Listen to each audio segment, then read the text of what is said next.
Okay, so this is part one to me finding out that my mother and my husband slept together. It's a pretty Please, I don't have any time for any gossip now.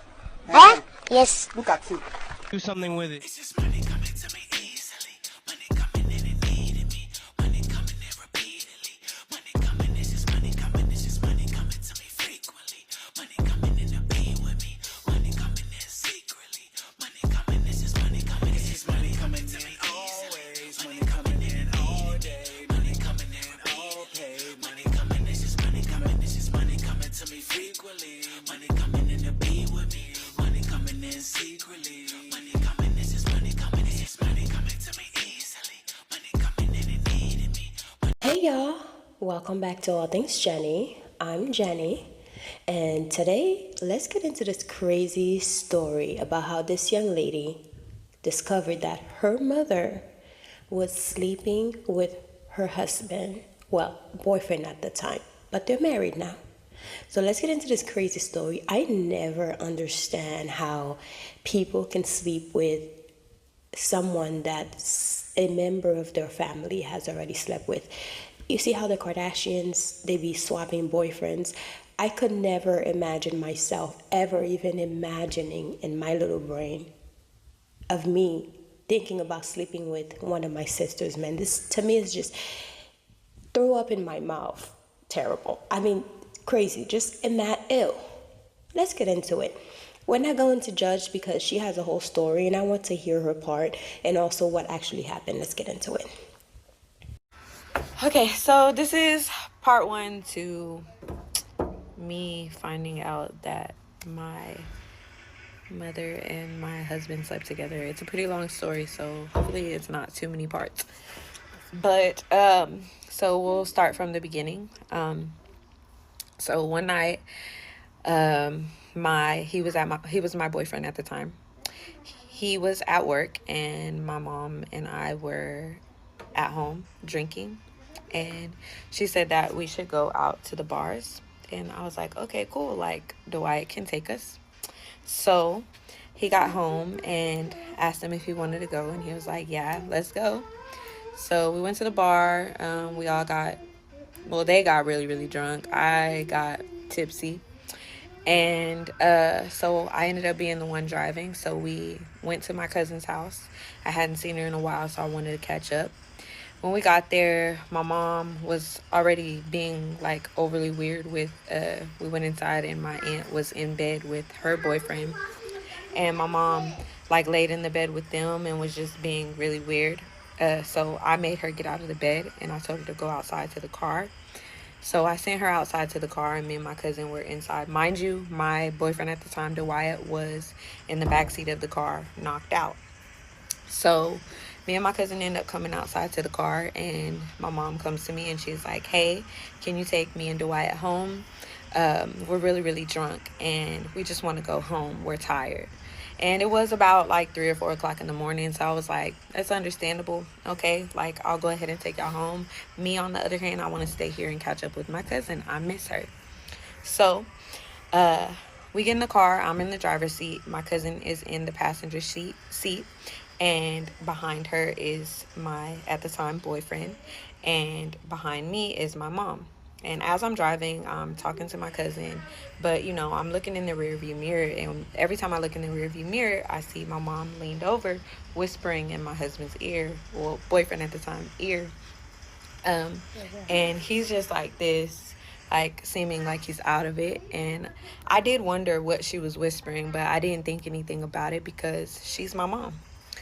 So my cousin and I go and we drop them off, and my mom helps him get out of the car, and he can barely walk. So, I'm thinking like he's going to go inside, pass out, nothing serious. My cousin and I drive off, and as we're heading back to her house, my mom calls me, and she's like, hey, Danielle, where are you at? And I was like, you know where I'm at. I'm going back to Serena's. And she was like, oh, okay. We get off the phone. So me and my cousin proceed to get to her place. And once we get to her place, my mom calls me again. And she's like, hey, when are you coming back? What are you doing? What are you doing tonight? And I was like, I told you what I'm doing. You know what I'm doing. I'll be home soon. And she was like, oh, and I was like, okay. So we get off the phone again, proceed to talk to my cousin. Then she calls me again and asks me the same thing. So then me and my cousin look at each other like, what the heck? And my mom asked me the same questions. And I told her, why do you keep asking me that? And she was like, oh, I'm ready for you to come back. I want to hang out with you. Let's have fun. So I was like, okay, I'll be there soon. So then continue talking to my cousin, and I get a text message from my at the time boyfriend. And he texts me and says, hey, babe, where you at? And I said, Serena's, babe. And once I say that, I'm like, what the heck? And my cousin was like, I think you should go home. Like, basically see what's up with that. It's weird. So I head back to the house, and as I'm getting close to the house, the Wyatt and I song comes on, which is the song that I happen to use for our wedding. It comes on, and love that song. So I pull up to the house, and the song is just now finishing, and I want to finish the song. So I sit in the car, and I just finish the song off. And every night I look back, and I wish I would not have finished that song. So I get out of the car, I walk in the house, and when I walk in the house, as soon as I open the door, my mom is coming out of my room with her hair all over the place. And she's looking down, and I looked at her, and I was like, hey, what were you doing in my room? And she looked at me and said, oh, and she looked very startled. She was like, oh, I was just asking Dwight if he needed some medicine. So once she says that, I'm just like, oh, okay. Because it was something that she would do often. Every time that he would get drunk, she would ask him if he needed any medicine. Never me, but him always. And, I didn't think anything of it. She was just always, oh, I love Dwight. I love him. My son-in-law, etc. She was just always on his. So I go in the room, and once I walk in the room, my at the time boyfriend is laying in bed, and he's facing towards the wall, and he looks like he's passed out. So I sit in bed because I'm about to try to have with him. And then I look to the ground, and I see that my mom's shoes are on the floor next to my bed, and they're like facing towards the door, like as if she was sitting in my bed and took her shoes off. So I looked at him, and I said, what the fuck? What the freak? What's going on? And he then turns over and was like, what? And I said, why are my mom's shoes right here? And he looked at me like he didn't know what to say. So I instantly go to try to smell his. And I'm going to sound stupid in a lot of this story. I'm going to sound so slow. Judge me if you'd like. Honestly, like, I was an entirely different person, and I did not know my worth, and there was just a lot going on in my life at the time. I was just a different person. I didn't understand my value. So I tried to smell it, and he immediately punches me in my face. I know I married him afterwards. Please don't judge me. So he does this, and he repeatedly punches me, and I'm screaming help for my mom.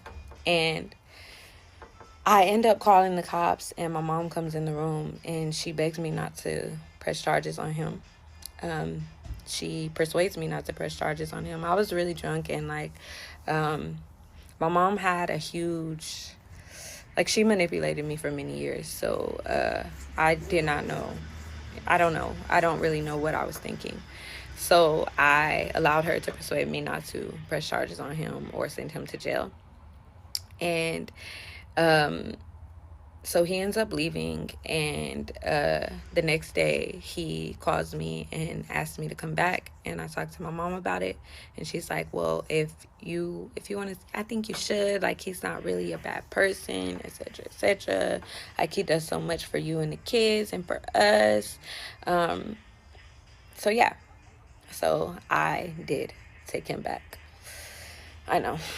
And I took him back, and after that, the next day, that day when he comes back, he goes and he apologizes to me about what happened, said he was really drunk, don't know why, And then he proceeds to go to the room and apologize to my mom for putting his hands on me. And then about 30 minutes later, she asks if he can take her to the grocery store. So I'm like, okay. So he takes her to the grocery store. And then when they come back, I do question him. I'm like, so what happened last night? Did something happen? Like, why were my mom's shoes in the room? And he was like, oh, she came in there asking me if I needed medicine. That's it. He was like, she just kept coming in here asking me if I needed medicine. And I was just like, okay, like, I guess, yeah, that makes sense. I know that she does do that. So, yeah, I'm not thinking anything because it's my mother. And we continue about our normal relationship. And no, he had never put his hands on me before that. And I don't know, I guess I was just delusional. So we went back to our normal life. And I will be posting a part 2. Now, the way that I am, I cannot go into part 2 without stating my little opinion about what I just listened to. First of all, your mom ain't shit, okay? Because her and your man were plotting this for a long time. And the fact that she was whispering in your man's ears and in your presence, she have no shame. No shame at all. And Shame. Shame. And the fact that, they knew where you were going and they kept calling you to check on you to see where you were at, they were buying themselves time, in my opinion.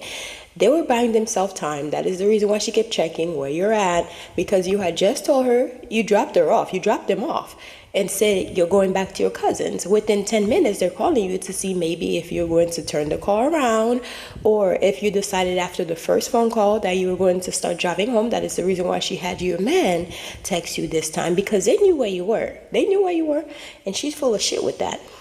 Crazy. Okay, we're going to go to part 2, but I just wanted to let you guys know that she has the Civ vocals people on speed dial already. So which let me know that this is possibly a true story. But another thing that I wanted to say as well is when your mother decided to tell you to not press charges on this man, it's because she was saving her dick. Look, she needed more of this being. So she wanted him back in the house. And the fact that as soon as he came back, she wanted him to take her grocery shopping is because she wanted their stories to align. Because you didn't get to talk to him. You should have already talked to him before he even took her to the grocery store. But they got their stories to match because she told you she was giving him medicine. Now all of a sudden, he's telling you that she was giving him medicine. They got their stories together. But now that you have Still Vocals on the show, I might have to watch that episode. Let's get into the episode. Let's get into part 2 of the story, and I will not interrupt. Okay, part 2 of me finding out my husband and my mother slept with each other. So then, like I said in the previous part, we did continue about our normal life, and things were fine, things were normal, other than the fact that every time my mother got drunk, she would be hugging all over him and telling him how much she loved him and telling everyone how much she loved Dwight. It was so bad that my aunt would get mad at her and say, why do you do that? Like, why are you always on his? And she would just say, I just love him, he's the best son-in-law, all these things. And me being so manipulated and delusional, I thought that that's exactly what it was. So then it got to the point to where she would go out and we wouldn't go out with her because I just would tell him I don't want to go out anymore. Like, I just want to stay at home. So I would be asleep and she would come in my room. And one time I pretended to be asleep and she came in my room and asked him to take her. And he was like, I got to ask Danielle. And then she left out of the room and I told him I heard her and why did she wait until I fell asleep to ask him that. And he was like, I don't know, she's being weird, etc., etc. So then she would ask him to come and pick her up from the bars and I would say no. I would go and get her, and as soon as I would pick her up, she would ask me, where's Dwight? Why didn't Dwight come and get me? And I wouldn't really say anything, and my aunt would get mad and say, why are you always worried about Dwight? And like I said, I wouldn't think much of it. So then 3 weeks later, he proposes to me. And when he proposes to me, we come back to the house. I'm so excited to show my mom that I'm about to be a wife. She knew that it was something that I deeply wanted. I just wanted to settle down, and I was tired of just dating, just being in the dating life. I wanted a family. So, as soon as I showed her, she had rage in her eyes, like pure rage. And I was confused, and I even asked my fiance, why do you think that she's acting like that? She even started to like walk through the house, just going crazy, smoking cigarettes, stressed, being really mean to me, just starting unnecessary arguments with me and telling everyone that I was crazy and that I was treating her poorly. But in reality, no. I treated my mom like a queen. She was sick, I took care of her. She needed anything, I got it for her. She needed a ride, I made sure she had a ride. I was even going to buy her a car. So the only time she would be nice to me is when she would be asking me if I was still going to buy her a car. Oh, if you're not going to give me a car, just tell me, things like that. But something in me was just telling me not to. And also my cousin was telling me, don't buy her shit. So during that time, my then boyfriend, well, fiance, was like, I'm gonna hurry up and get us out of here. We need to move out. Like, we don't need to live here anymore. Like, she's making it really uncomfortable for us. And like, you know, it was so bad that I would tell him, like, I don't want you walking around the house with your shirt off. And I would come home from work and he would still be walking around the house with his shirt off, things like that. And so then we move out and we get into our own apartment. And mind you, that was when the first situation happened. It was in January of 2024. And whenever he proposed to me, it was February 14th of 2024. So we move out in March, and in time goes by, and my mom, she ends up getting on drugs, and I'm just stressing and crying every day to him, like, I don't know what's going on with her, I don't know why this is happening. And he's just acting confused. And anyways, so then fast forward to his birthday, which was August 11th of 2024. We don't really have anything to do for his birthday, so we go to my mom's to go drink with her. And the entire time that we're there, he's acting irritated, and I just really don't know why. And finally, his friend calls and basically says, like, does he want to go out? So he tells me, I'm not going out without you. And I'm just like, okay. So we go back to the house, and I try to get ready, and I'm like, you know what? Like, you just go with your friend. Like, you have fun. Like, it's your birthday. Go turn up. Like, I'll stay home. And he insists. He's like, no, I'm just going to go drop him off, and then I'm going to come back. So then he leaves, and he ends up being gone for longer than the amount of time it would have taken for him to actually just drop his friend off. So I start to call him, and his phone is going straight to voicemail. He's not answering. So then he ends up coming home, and I have the door locked. And he climbs through the balcony, and he comes in, and he goes off on me and tells me I'm crazy. Why am I locking him out of the house? And he takes my iPad and accuses me of cheating on him. And he leaves with my iPad. So I then go to his grandmother's, and I'm like, where is he at? He needs to give me my iPad. He shouldn't be doing these things, etc., etc. If he doesn't bring it, then I'm going to call the police. He ends up going to jail that night, and I go visit him the next day. Mind you, guys, give me grace. I've learned my lesson. I did a lot of stupid things in this relationship. So I go visit him, and I ask him, like, what happened? Like, where were you at? What were you doing? And he was like, oh, I was at my friend's house. Said friend that he went out with. I was just venting to him and his girlfriend, and I was like, what were you venting about? Like, I feel like it has something to do with me. And he was like, no, it has nothing to do with you. It was nothing. And I was like, you know what? I was like, I'm going to go out tonight because I know that that friend and his girlfriend are always at the club. So I was like, I'm going to go, and I'm going to ask her what you were over there talking about. And he was like, no, don't do that. Just begging me not to do it. So I'm like, no, something is telling me, my intuition is telling me that I need to find out. I need to get to the bottom of this. So I get off of the visit, and I go to my mom's and I'm telling her, and she's like, "No, I don't think you should go. I think you're overthinking it. I don't think there's anything. I don't think he would do anything to you. He wouldn't do anything to you. He wouldn't hurt you. Like, I think you're doing too much. I think you're being crazy." And I was like, I'm not stupid. And mind you, the whole time he's calling me and begging me not to go, telling me he's going to leave me if I go to the club. And I'm like, I don't care. I'm going. I'm going to find out. So then me and this girl, we end up going to the club, and I end up seeing his friend's girlfriend. And I ask her, and she immediately gets aggressive and tells me, "Don't be coming up asking me about that nigga. I don't have nothing to do with that." And like basically acting as if she wanted to fight. So then I tell her, like, we can do that. Mind you, I was a whole different person. So it sounds funny coming out of my mouth now. But I was just like, we can do that. So I ended up getting kicked out of the club, and